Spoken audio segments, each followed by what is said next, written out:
my head all night long, lying in my bed. Tick-tock, I'm in Tokyo, Japan. I came here from Sapporo 2 days ago as we come to the final leg of the Japan Jazz Tour 2023 with Tamami Maitland and friends. Tonight we've got a concert here in Ginza at Blue Eyes Jazz Club.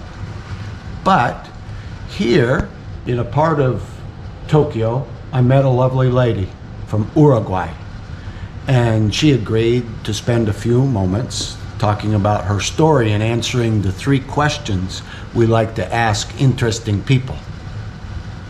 Thank you. Okay. Where were you born? I was born in Argentina, in Buenos Aires. Oh, okay. But since I'm 30 years old, I live in Uruguay, in a great place called Punta del Este. Punta del Este. Yes. Okay. It's like the zone of the beach. Okay. And little by little, I've been moving farther and further. Okay. And now I live in La Juanita. That is La Juanita? Juanita is near Jose Ignacio. Okay. It's kind of a beach place, very beautiful, very exclusive. What brought you to here, where we are doing this interview right now in Tokyo, Japan? What brought you here? Well, since very young, I'm very interested in Asian culture. I've been doing Tai Chi since very young, Qigong.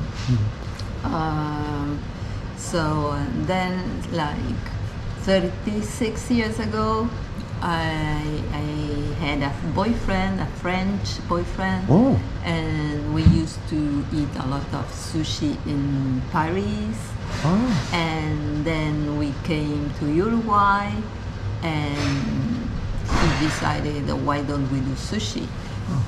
Didn't exist internet to look where, how To can search. you do it? No, just because we ate a lot, so he began, and it was fantastic. Many people wanted to eat.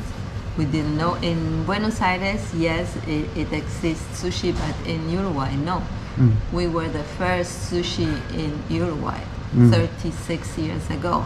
Wow, the first sushi place. 32 years ago. No sushi restaurant existed in the entire country that you know of. No, and we did the first one. And it was where?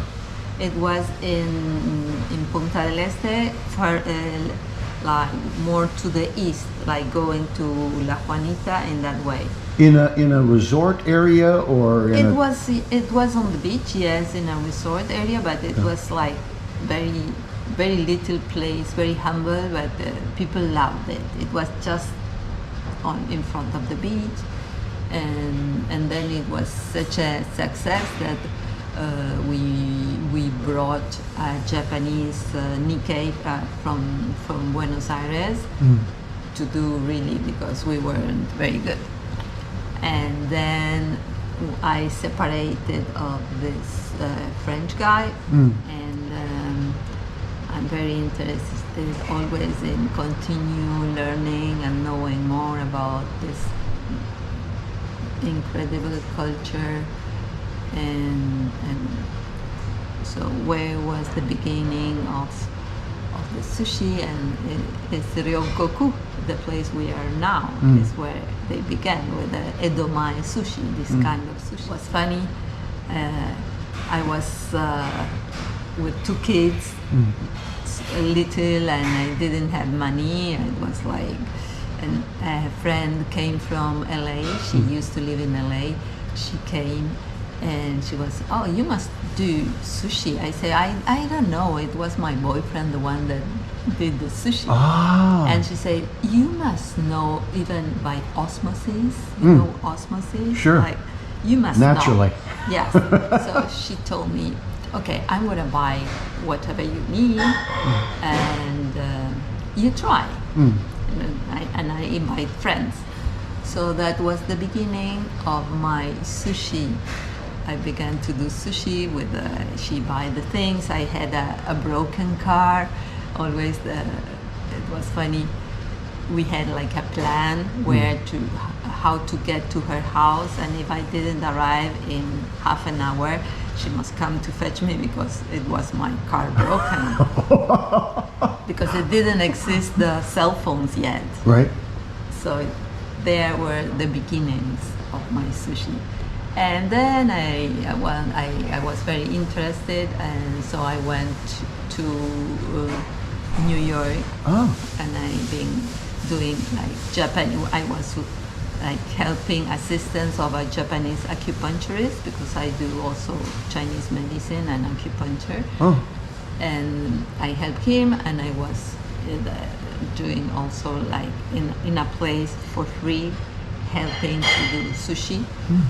And learn about sushi more and more, and then I went to Sao Paulo also to learn. There is like the biggest Japanese community in the world after Japan is in Sao Paulo.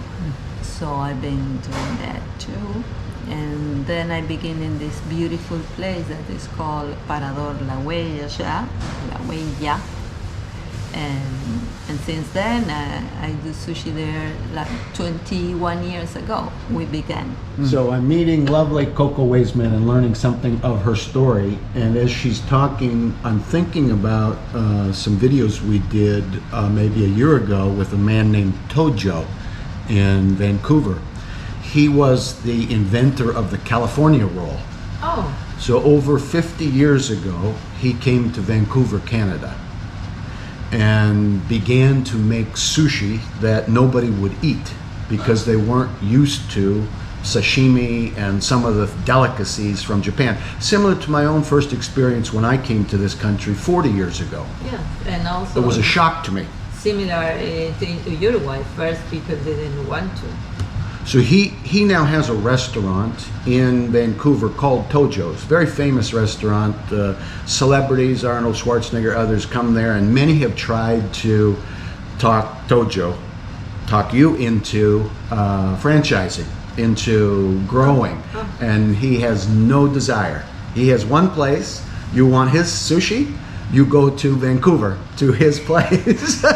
Right? So we have several videos on my brother's channel, backyard.com, and also on mine, specifically me talking with Tojo about kusaya, the Japanese stinky fish where you have to get permission from everybody on your apartment floor the day you're going to cook this stinky fish, which apparently tastes good. I've never tried.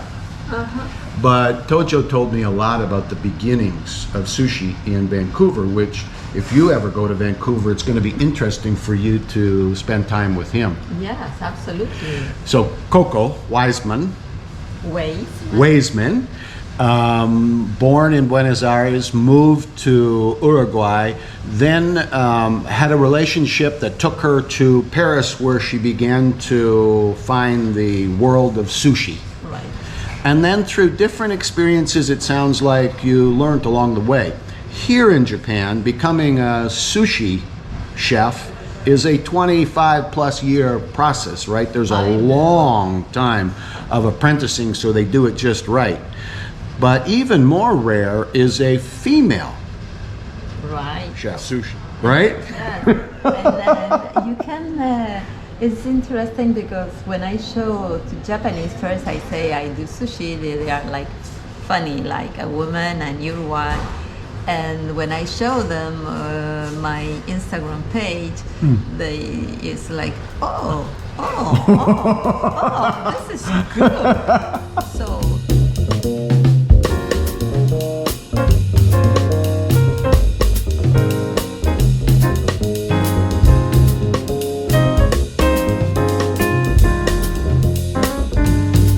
One day you came knock knock on my door. Then you gave me tap tap on my shoulder when I was feeling down. You brought me the sunshine and smiled to my heart. Today I will knock knock on your door. Then I give you tap tap on your shoulder, 'cause you are feeling down. That's what friends will do. Yes, will do. All I can do is to stand up to you. It's my song, 'cause you're not always here. I hope to bring you the bright sun and smiles that lift up your heart. So I keep you knock knock on your heart with the rhythm of tap tap of my feet. Hope you can sing with me. Then we will blow the dark clouds away. Let's keep up the knock knock on our hearts with the rhythm of tap tap of our feet. That's what friends